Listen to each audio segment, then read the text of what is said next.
She thought it was just old age until the fall sent her to the ER, and all because of one mistake she'd been making every single day. Most seniors don't realise it, but these 4 habits are silently weakening your legs, destroying your balance, and putting your independence at risk. If you're over 60, this video could be the most important thing. You watch this year, she didn't fall because she tripped. She fell because her legs were no longer strong enough to catch her. And that didn't happen. Overnight, it happened slowly, quietly each day. She skipped the morning walk each week, she told herself. She was just mistake 1 tired each month that passed without regular movement. Her muscles faded a little more. This is one of the most common mistakes seniors make. Confusing fatigue with frailty. The truth is, if you don't stimulate your legs daily, they begin to shut down. Studies, published in the Journal of Geriatric Physical Therapy, show that just 10 days of reduced mobility in older adults can cause measurable muscle atrophy, especially in the quadriceps and calves. And it's not just strength that disappears, balance, stability, and coordination. All begin to collapse quietly in the background. It's like a slow leak in your car's tyre. By the time you notice, it's already flat. By the time your legs feel weak, they've already lost the power they used to have. And that loss puts you at direct risk of falls, fractures, and hospitalisation. The irony, you don't need to become a gym rat to prevent it. Movement doesn't have to be intense. Even simple leg stimulation done consistently can rebuild what inactivity has taken away. We've seen 80-year-olds restore leg strength with nothing more than daily heel raises at the kitchen sink, gentle marches in place, or 10-minute walks down the hallway. It's not about doing more, it's about not doing nothing. One physical therapist said it best. You don't lose the ability to walk because you age. You lose it because you stop using it. The body doesn't stop responding at 60, 70, or even 90. It only stops responding when you stop asking it to. And that's the tragedy of mistake number 1. Thinking that rest will help you recover, when in truth it's movement that will keep you from breaking, because your legs don't just carry you. They are your freedom. And every day you move them is a day you fight to keep that freedom. At first, she thought the problem was her legs. The heaviness, the pain in her knees, the weird pressure in her lower back, but it wasn't just her legs that were failing her. It was what she was putting on her feet. The wrong shoes can silently sabotage your body from the ground up.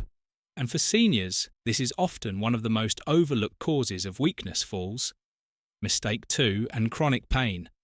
Those soft, squishy slippers that feel comfortable. They may be killing your balance. Old sneakers with worn-out soles. They're likely throwing off your alignment flat. Unsupportive sandals or cheap indoor shoes.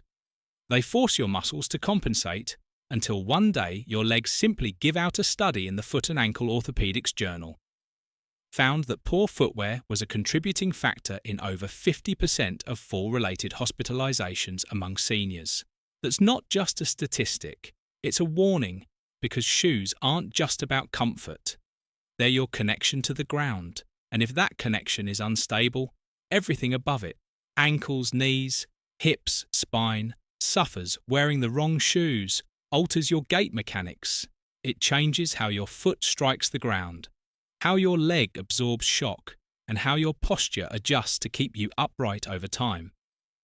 Your muscles adapt to this imbalance by weakening your joints, compensate by wearing down, and your nerves, they get confused, leading to poor proprioception, your body's ability to sense where you are in space. That's why so many seniors say, "I didn't see the fall coming," because they didn't feel it coming either. The solution isn't fancy orthotics or expensive shoes.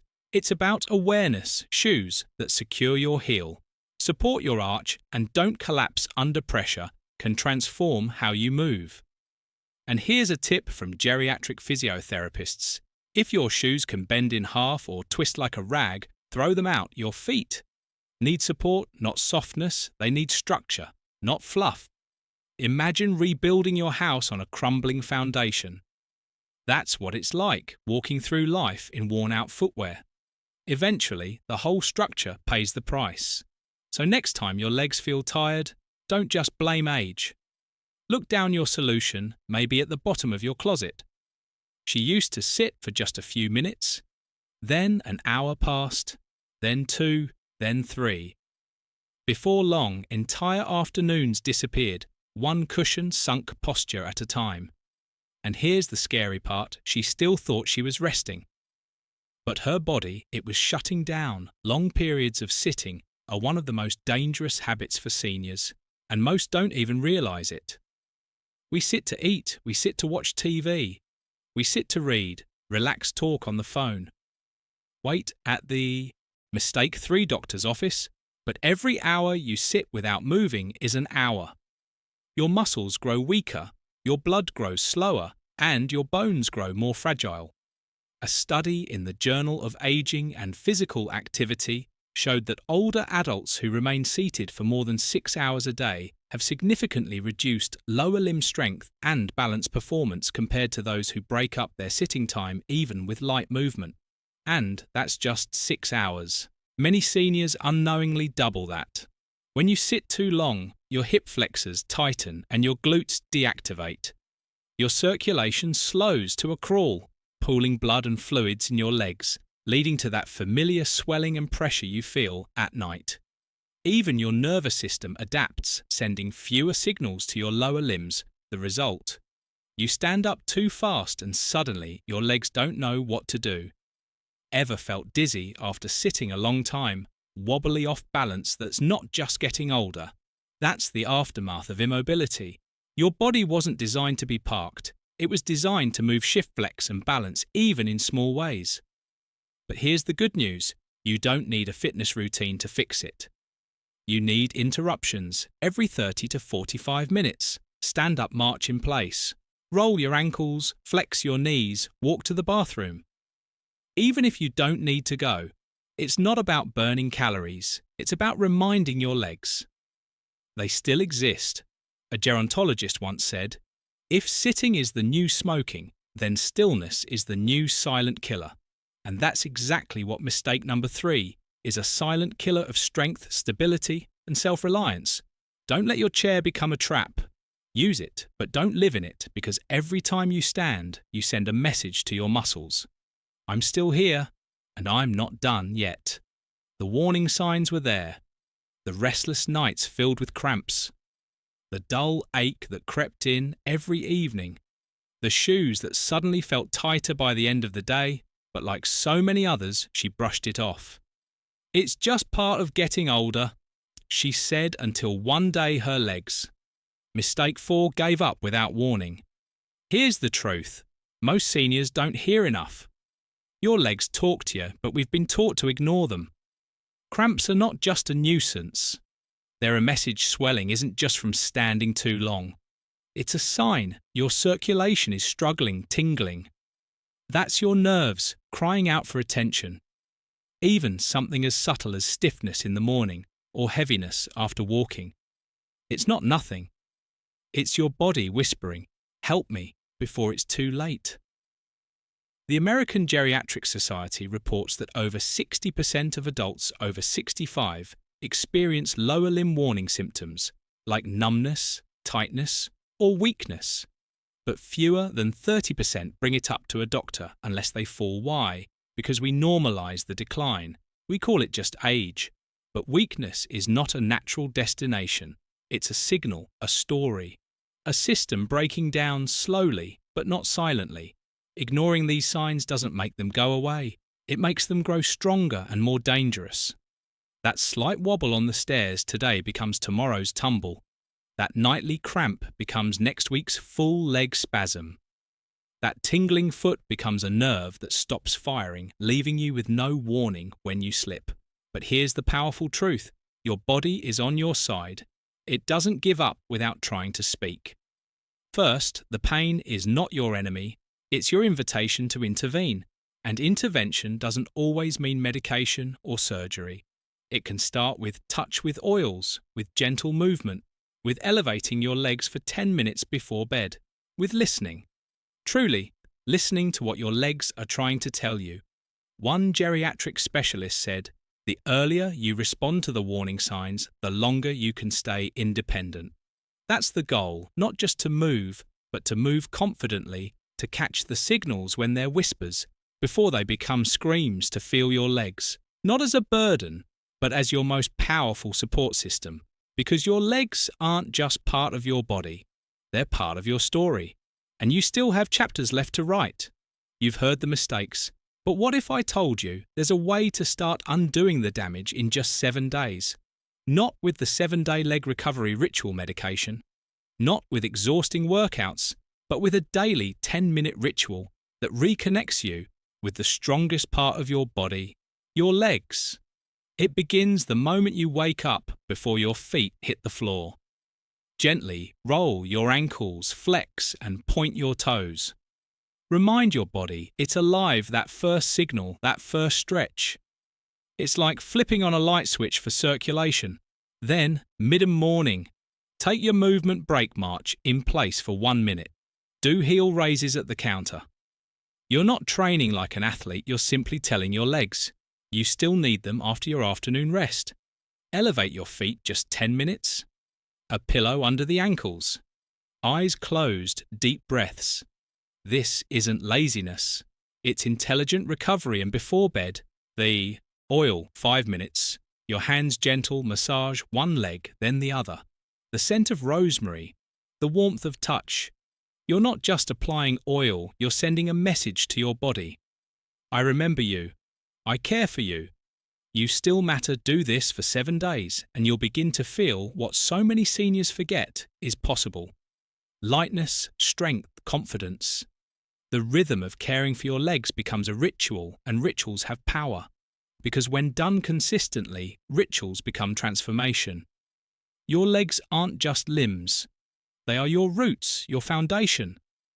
They have carried you through decades of life, through storms and sunshine, joy and pain. They've supported you when everything else felt like it was falling apart. And yet we treat them like afterthoughts. We talk to our hearts. We protect our brains, but we ignore the very structures that allow us to stand tall in the world that ends now. Because your legs hold a forgotten superpower. They are the part of you most connected to movement, to freedom, to choice. When your legs are strong, you decide when to go, where to go, how to live. When they weaken, that choice shrinks slowly at first, then all at once. But here's what nobody tells you. Even in your 60s, 70s, 80s, your legs can come back. The forgotten superpower, hidden in your legs, to life muscle fibers, can rebuild balance, can return confidence, can reawaken. That's not hype. That's physiology. Harvard studies have shown that even seniors in their 80s who engage in mild leg strength routines see massive improvements in coordination, stability, and mental well-being. It's not too late. It's never too late. Your legs are waiting. All they need is your attention. You may be thinking, but I've ignored this for too long. My legs are too far gone. No, they're not, because healing doesn't happen all at once. It happens in whispers, in small wins, in the moment you stand up without wobbling, in the first time you walk across the room without holding the chair, in the first night you sleep without cramps. Your comeback doesn't need to be dramatic. It just needs to begin. Every time you massage your legs, you're rewriting your story. Every time you stretch or take a few mindful steps, you're showing your body it's not forgotten. You're teaching your nervous system to fire again, your muscles to wake up, your circulation to return, and the most beautiful part, your body wants this. It's waiting for you not to be perfect but to be present. You don't have to run, you just have to rise. So now, the mistakes that weaken your legs aren't just about age. They're about neglect, inattention, forgetting the part of you that's carried the weight of your entire life, silently, faithfully, without complaint. But here's the part. We often miss your legs never gave up on you. Not when you sat too long, not when you ignored the pain, not even when you stopped trusting them to support you. They've been waiting for you to notice, to remember that movement is your birthright, that freedom lives in the muscles of your thighs, in the joints of your knees, in the soles of your feet. And here's what might surprise you most. They don't need perfection. They need presence. They need 5 minutes a day, a gentle touch, a message from your brain that says, I haven't forgotten you. Because this isn't just about avoiding a fall. It's about reclaiming something deeper. The gentle comeback. It's never too late. Your independence, your confidence, your quiet strength. Do you remember what it felt like to walk without fear, to stand up and not second guesses your balance to dance? To garden, to chase after the things that make you feel alive? That feeling isn't gone, it's just been buried under layers of hesitation, pain and silence. But it's still there, and it only takes one decision to begin uncovering it. So here's your moment. Not next week, not when the pain gets worse now. Maybe today you start by stretching your ankles. Maybe you pull out a bottle of rosemary oil and touch your legs. Not like they're broken, but like they matter. Maybe you stand and take 10 slow steps, not to exercise, but to remember. Because when you choose to care for your legs, you're choosing to care for your future, your body, your autonomy, and yes, your dignity. This is not a goodbye. This is not the end of a video. This is the beginning of a quiet revolution inside you. And when that moment comes, when you finally rise without fear, you'll realize something powerful. You didn't just strengthen your legs, you stood up for